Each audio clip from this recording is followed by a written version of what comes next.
আসসালামু আলাইকুম রহমতুল্লাহ। আজকে হচ্ছে জাতীয় বিশ্ববিদ্যালয় ভর্তি এমসিকিউ প্র্যাকটিস এর ১২তম ক্লাস। আজকে টপিক হচ্ছে ফ্রেজ অ্যান্ড ইডিয়াম, অর্থাৎ শব্দগুচ্ছ এবং বাগধারা। অর্থাৎ এমন শব্দ যেগুলো দ্বারা দৃশ্যমান এক অর্থ হয় কিন্তু এগুলোর আরেক অর্থ আছে, এবং বাগধারা হচ্ছে যেগুলোর প্রচলিত অর্থগুলো আমাদের মনে রাখতে হবে। ওকে, প্রশ্ন 1, to flog a dead horse means to fight for a lost cause, to take interest in an absolute subject, to act in a foolish way, to treat an incurable patient. So, to flog a dead horse এর অর্থ কি? এর অর্থ হচ্ছে এমন একটা বিষয় এ প্রচেষ্টা চালানো যা ইতিমধ্যেই শেষ হয়ে গেছে বা যেটিতে সফল হওয়ার কোনো সম্ভাবনা নেই। এটার অর্থ হচ্ছে এটা, এই জিনিসটাই বোঝায় to flog a dead horse.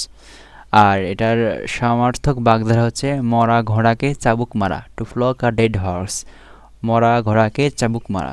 So এটার অর্থ হচ্ছে to fight for a lost cause, কোনো কারণ ছাড়া ফাইট করা বা চেষ্টা করা। সো অ্যান্সার হচ্ছে এ নাম্বারটা।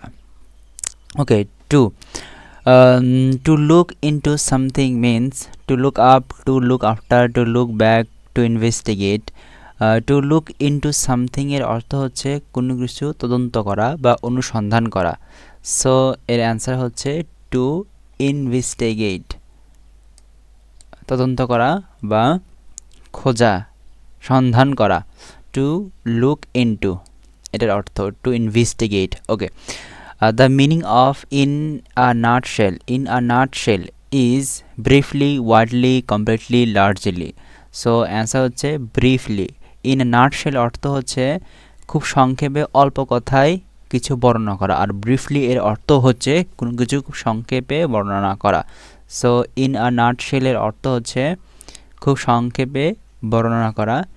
Answer is briefly. In black and white means black and white colors orally, in writing temporarily. In black and white এর অর্থ হচ্ছে লিখিত বা ছাপার অক্ষরে কোনো কিছু যখন দালিলিকভাবে লিখিত থাকে তখন এই বাগধারাটি ব্যবহৃত হয়। সো ইন রাইটিং এর উত্তর হচ্ছে ইন রাইটিং, লিখিতভাবে বা ছাপার অক্ষরে। ইন ব্ল্যাক অ্যান্ড হোয়াইট এর অর্থ হচ্ছে ইন রাইটিং। আচ্ছা, 5 নম্বর, what does the following idiom means? He has always pulling my leg. তাহলে he has pulling my leg এর বাগধারার অর্থটা কি হবে? স্বাভাবিক অর্থ হচ্ছে সে সবসময় আমার পা টানতো। এর সঠিক উত্তর হচ্ছে he was always trying to make fun of me. Pulling my লেগের অর্থ হচ্ছে মজা করা বা কাউকে বোকা বানিয়ে ঠাট্টা করা। পুলিং মাই লেগ শারীরিক আক্রমণ বা ক্ষতি করার চেষ্টা করা। সো এটার ইংরেজিতে ব্যাখ্যা হচ্ছে he has always trying to make fun of me, সে আমাকে নিয়ে মজা করত। সো পুলিং মাই লেগ অর্থ হচ্ছে মজা করা বা ঠাট্টা করা।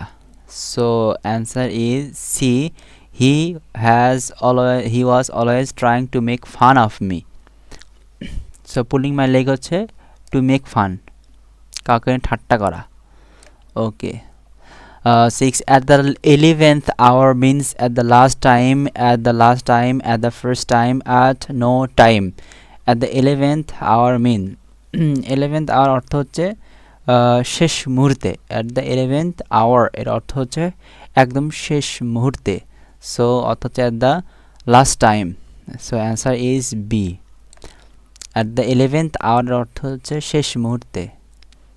সো অ্যান্সার হচ্ছে at the last time. 7, the expression to breathe one's last means to breathe one's last means এর অর্থ হচ্ছে to die, মানে হচ্ছে শেষ নিঃশ্বাস ত্যাগ করা বা মরা। So answer is C. my then speech means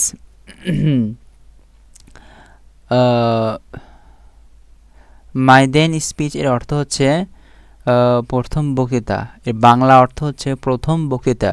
সাধারণত কোনো সংসদ সদস্য বা বক্তার দেওয়া প্রথম আনুষ্ঠানিক বক্তৃতা বোঝাতে এটি ব্যবহৃত হয়। First speech, my then speech means হচ্ছে first speech. So answer is A. Bill of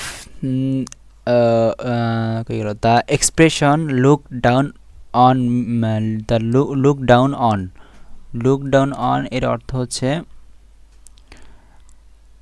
কাউকে ঘৃণা করা, অবজ্ঞা করা বা নিচু চোখে দেখা। লুক ডাউন অন, কাউকে ছোট চোখে দেখা, ঘৃণা চোখে দেখা। সো টু হেট এর অর্থ হচ্ছে to hate.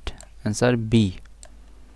Bill of fare, bill of fare, bill of fare is a chart of bus fare, a list of dishes at a restaurant, a valuable document, a price list. So bill of fair এর অর্থ হচ্ছে একটি রেস্তোরাঁর খাবারের তালিকা বা menu বোঝায়। So list of dishes at a restaurant. So answer is B number. B নম্বরটা হচ্ছে correct answer. A list of dishes at a restaurant, bill of fare. Which phrase contains word having no similarity in meaning? কোন শব্দগুচ্ছ এমন শব্দ আছে যেগুলোর অর্থে কোনো মিল নেই? কোন শব্দগুচ্ছে এমন শব্দ আছে, শব্দগুচ্ছ love, affection, gun, roses, flower, petals, liberty and freedom, এই শব্দগুচ্ছের মধ্যে কোনো ধরনের সিমিলারিটি নেই বা সমার্থতার কোনো কিছুই নেই। সো গান অ্যান্ড রোজ, গান এক জিনিস, রোজ এক জিনিস, কিন্তু লাভ এক জিনিস, অ্যাফেকশন একই জিনিস, লিবার্টি একই জিনিস, ফ্রিডম একই জিনিস, ফ্লাওয়ার এক জিনিস, পেটালস একই জিনিস। সো অ্যান্সার হচ্ছে গানস অ্যান্ড রোজ, এই দুটোর মধ্যে কোনো মিল নেই। To breathe one last means, এটা টু ডাই, এটা আগে গিয়েছে। You have the dash the nail on the head, struck, hit, touched, covered, আপনি পেরেকের মাথায় মেরেছেন। You have the nail on the head, এটা হচ্ছে হিট করা। So answer is B, hit. অর্থাৎ you have hit the nail on the head, আপনি পেরেকের মাথায় আঘাত করেছেন, মানে পেরেক ঠুকেছেন। What is the meaning of the idiom magnum opus? Magnum opus এর এই বাগধারাটির অর্থ কী? Large building, best work, last work, longest way. Magnum opus বাগধারাটির অর্থ হচ্ছে বেস্ট ওয়ার্ক। এটা হচ্ছে একটি ল্যাটিন শব্দ যার অর্থ হচ্ছে কোনো লেখক বা শিল্পী বা সুরকারের সর্বশ্রেষ্ঠ কাজ বা কৃতিকে বোঝায়। এটা হচ্ছে ল্যাটিন শব্দ magnum opus. So best work, B নম্বরটা হচ্ছে কারেক্ট। 15 নম্বর, which of the following word means to emit a faint or intermittent light? Show, splash, glimmer, glare. So বলছে give someone a color shoulder, ভুল। নিচের কোন শব্দের অর্থ হালকা বা থেমে থেমে আলো দেওয়া? which of the following means to emit a faint or intermittent light, থেমে থেমে বা হালকা আলো দেওয়া। সো এটার অ্যান্সার হচ্ছে সি, গ্লিমার। গ্লিমার মানে হচ্ছে মিটমিট করে বা মৃদুভাবে আলো দেওয়া। গ্লিমার, গ্লিমার শব্দের অর্থ হচ্ছে কোনো মিটমিট করে আলো দেওয়া বা মিটমিট করে মৃদু আলো জ্বলা। So answer is C number হচ্ছে answer. What is the meaning of dime a dozen? Something expensive, something common, something rare, something useful. Dime a ডোজেনের অর্থ হচ্ছে খুব এমন মানে হলো এমন কিছু যা খুবই সাধারণ এবং সহজলভ্য, যার ফলে এর কোনো বিশেষ কোনো মূল্য নেই। আর ডাইম আর ডোজেনের অর্থ হচ্ছে সামথিং কমন, যার কোনো বিশেষ মূল্য নেই, সামথিং কমন। ডাইম আর ডোজেনের অর্থ হচ্ছে something common. What is meaning of EDM give someone the cold shoulder, ignore someone, carry someone on the shoulder, put an ice pack on someone's shoulder, flip someone over the shoulder? What is the meaning of idiom give someone cold shoulder? কাউকে ইচ্ছাকৃত, এর অর্থ হচ্ছে কাউকে ইচ্ছাকৃতভাবে এড়িয়ে চলা বা উপেক্ষা করা। Ignore someone, give someone the cold shoulder, এর অর্থ হচ্ছে কাউকে ইগনোর করা, কাউকে এগিয়ে চলা। So answer is A, ignore someone. Give someone the cold shoulder এর বাগধার অর্থ হচ্ছে ignore someone. Choose the right meaning of idiom hang fire. Hang fire এই বাগধারাটির অর্থ হচ্ছে কোনো কাজ করতে দেরি করা বা সিদ্ধান্ত নিতে বিলম্ব করা, অর্থ হচ্ছে delay. Answer is delay. Hang fire এর অর্থ হচ্ছে ডিলে। হ্যাং ফায়ার অর্থ হচ্ছে delay. I had to run to dash the rickshaw, keep up with, keep into. I had run to আমাকে রিক্সাটির জন্য দৌড়াতে হয়েছিল। I had to run to, তো কিপ আপ উইথ এর মানে হলো কারোর সাথে সমান তালে চলা বা তাল মিলিয়ে চলা। Keep up with, answer keep up with. I had to run to keep up with the রিক্সা, আমার রিক্সার সাথে তাল মিলিয়ে দৌড়াতে হয়েছিল। কিপ আপ উইথ মানে হচ্ছে কারোর সাথে সমান তালে চলা, কারোর সাথে সমান তালে চলা। আন্ডার দ্য ওয়েদার এর অর্থ হচ্ছে কিছুটা অসুস্থ বোধ করা, slightly unwell. So answer is slightly unwell. Under the weather এর অর্থ হচ্ছে কিছুটা অসুস্থ বোধ করা। সো স্লাইটলি আনওয়েল, কিছুটা অসুস্থতা বোধ করা। Intrapersonal conflict occurs between colleagues, between friends, within an individual, between countries. Intrapersonal মানে হলো ব্যক্তির নিজের ভেতরের দ্বন্দ্ব বা মানসিক সংঘাত। ব্যক্তির নিজের ভেতরের দ্বন্দ্ব বা মানসিক সংঘাত, অর্থাৎ উইদিন অ্যান ইন্ডিভিজুয়াল, নিজের ভেতরেই যে ব্যক্তিগত দ্বন্দ্ব ঘটে সেটাই হচ্ছে intrapersonal conflict. So answer C number, within an individual. Interpersonal conflict. What does the die is cast mean? The die in cast. The die in cast এর অর্থ হচ্ছে একটি চূড়ান্ত সিদ্ধান্ত নেওয়া হয়ে গেছে যার পরিবর্তন করা সম্ভব নয়। এর মানে হচ্ছে একটি চূড়ান্ত সিদ্ধান্ত নেওয়া হয়ে গেছে যার পরিবর্তন সম্ভব নয়। সো এটা হচ্ছে decision. A decision has been made that cannot be changed. So answer is C number. C number answer. A decision has made that cannot be changed. 23 number.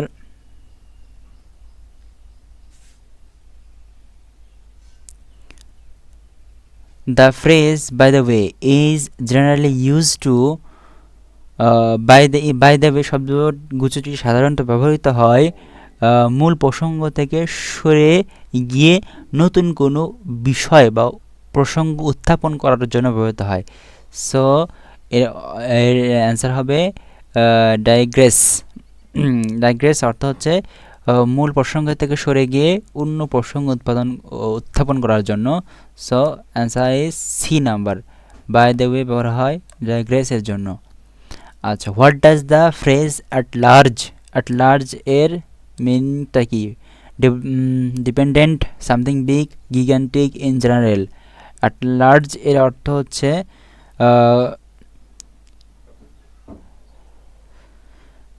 সাধারণভাবে বা সামগ্রিক। এর আরেকটি প্রচলিত অর্থ হচ্ছে স্বাধীন বা মুক্ত, বিশেষ করে কোনো অপরাধীর জন্য ধরা পড়েনি। সো সামগ্রিকভাবে, অ্যাট লার্জ এর অর্থ হচ্ছে সামগ্রিকভাবে। সো এর answer is in general. He being one of the shareholders of the company is suspected of feathering his own nest. What is the meaning of the underlined phrase? কোম্পানির একজন share holder হয় তাকে নিজের আখেরে গোছানোর জন্য সন্দেহ করা হচ্ছে। সো এটা হচ্ছে suspected of feathering his own nest. Suspected of feathering his own next, নিজের আখের গোছানোর জন্য তাকে সাসপেক্ট করা হয়েছে। তা ফেদারিং হিজ ওন নেক্সট এতটুকুর অর্থ। ফেদারিং হিজ ওন নেক্সট এর অর্থ কি? Feathering his next making money unfairly, অর্থাৎ to feather one's own next এর মানে হলো নিজের ক্ষমতার অপব্যবহার করে অন্যায়ভাবে নিজের জন্য অর্থ আর সুবিধা আদায় করা। তো টু ফেদার ওয়ান্স ও নেক্সট এর মানে হলো নিজের ক্ষমতার অপব্যবহার করে অন্যায়ভাবে নিজের জন্য অর্থ বা সুবিধা আদায় করা। So answer is B number is correct, making money unfairly. The idiom of silver lining means, silver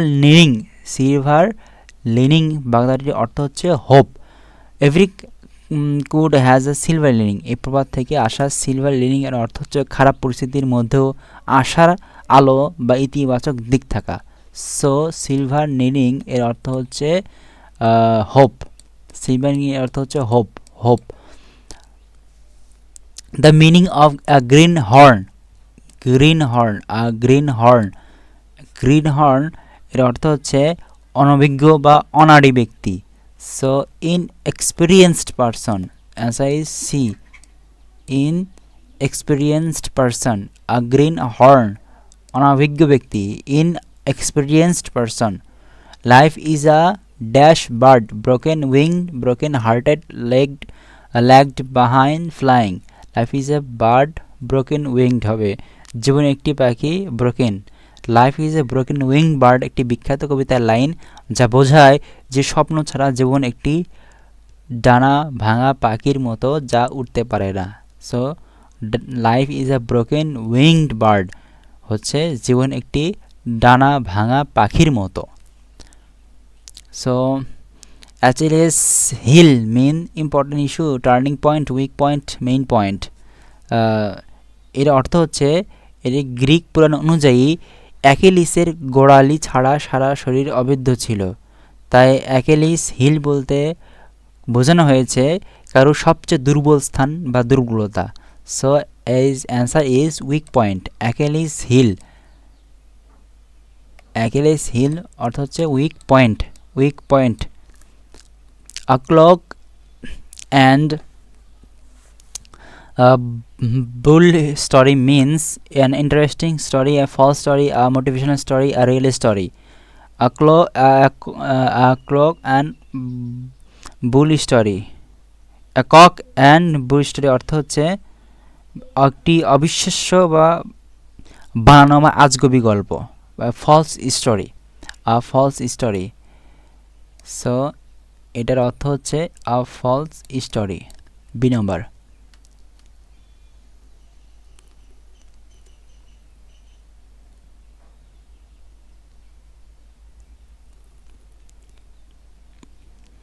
tit for ট্যাট,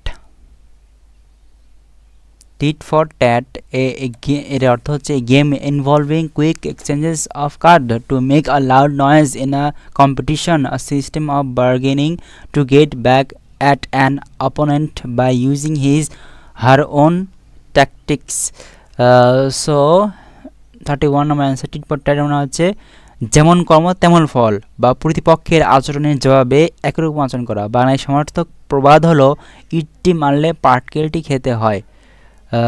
so answer is D নম্বর, to get back at an opponent by using his or her own tactics,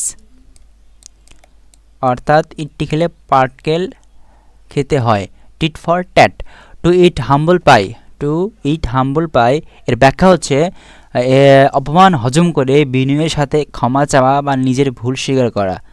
two submit meekly and apologetically to blame, answer হচ্ছে D নম্বর, to submit meekly and apologetically to blame, এটা হচ্ছে answer D নম্বর। To eat humble pie, নিজের ভুল স্বীকার করা। Two eat humble pie, নিজের ভুল স্বীকার করা, অপমান হজম করে। আচ্ছা, to read between the lines, a concentrate, to suspect, to read carefully, to grasp the hidden meaning. To read between the lines এর মানে হচ্ছে কোনো লেখা বা কথার অন্তর্নিহিত গোপন অর্থ বোঝা, যা সরাসরি বলা হয়নি, অর্থাৎ যা সরাসরি বলা হয়নি এমন অন্তর্নিহিত বিষয় বুঝে ফেলা। To grasp the hidden meaning, D নম্বর হচ্ছে এর answer, to read between the line. To end in smoke means to create fire, to go through suffering, to come to nothing, to see five. So to end in the smoke, to end in smoke এর অর্থ হচ্ছে কোনো প্রচেষ্টা বা কাজের কোনো ফল না হওয়া বা ব্যর্থতায় পর্যবসিত হওয়া, কোনো কাজের ফল না হয়। To come to nothing, to come to nothing, অর্থাৎ সি নম্বর। অর্থাৎ টু এন্ড ইন স্মোক অর্থ হলো কোন কাজের ফল না পাওয়া। So to come to nothing. To get along with means to adjust, to accompany, to interest, to talk. To get along with এর অর্থ হচ্ছে কারোর সাথে ভালো সম্পর্ক রাখা বা মানিয়ে চলা। এর মানে হচ্ছে কারোর সাথে ভালো সম্পর্ক রাখা বা মানিয়ে চলা। টু গেট অ্যালং উইথ এর অর্থ হচ্ছে টু অ্যাডজাস্ট, কারোর সাথে অ্যাডজাস্ট করে চলা, মানিয়ে নিয়ে চলা। To get along with.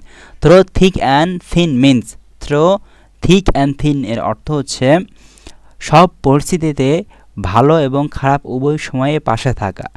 Under all conditions, so answer is হচ্ছে এ নম্বর, under all conditions. Through thick and thin এর বাংলা অর্থ হচ্ছে সকল পরিস্থিতিতে ভালো এবং খারাপ উভয় সময়ে পাশে থাকা, আন্ডার অল কন্ডিশন। আচ্ছা, prior to means prior to এর অর্থ হচ্ছে after, before, immediately, during the period of. Prior এর অর্থ হচ্ছে আগে বা পূর্বে। সো এর অ্যান্সার হচ্ছে বি নম্বরটা, বিফোর আগে বা পূর্বে। Prior to. Which of following phrase is having the correct meaning? In the pink, in good health and ready to go, lock and load, to be less than fully prepared. Drop the hammer, get ready, loose cannon, directly from the source. নিচের কোন শব্দগুচ্ছটির অর্থ সঠিক? একটি in the pink একটি বাগধারা যার অর্থ হলো সুস্বাস্থ্যের অধিকারী হওয়া। অন্য বিকল্পগুলোর অর্থ ভুলভাবে দেওয়া হয়েছে। তাহলে in the pink, in good health and ready to go. In the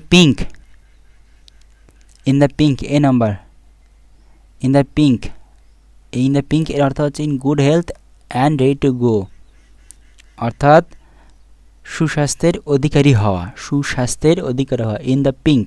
আর বাদ বাকি লক আনলোড এর অর্থ two be less than fully prepared, এটা ভুল। তারপর ড্রপ দ্য হ্যামার মানে হচ্ছে গেট রেডি, এটা ভুল। Loose cannon, directly from the source, এটা ভুল। সো ইন দ্য পিঙ্ক এর অর্থ হচ্ছে in good health and ready to go, এটা হচ্ছে এর অর্থ।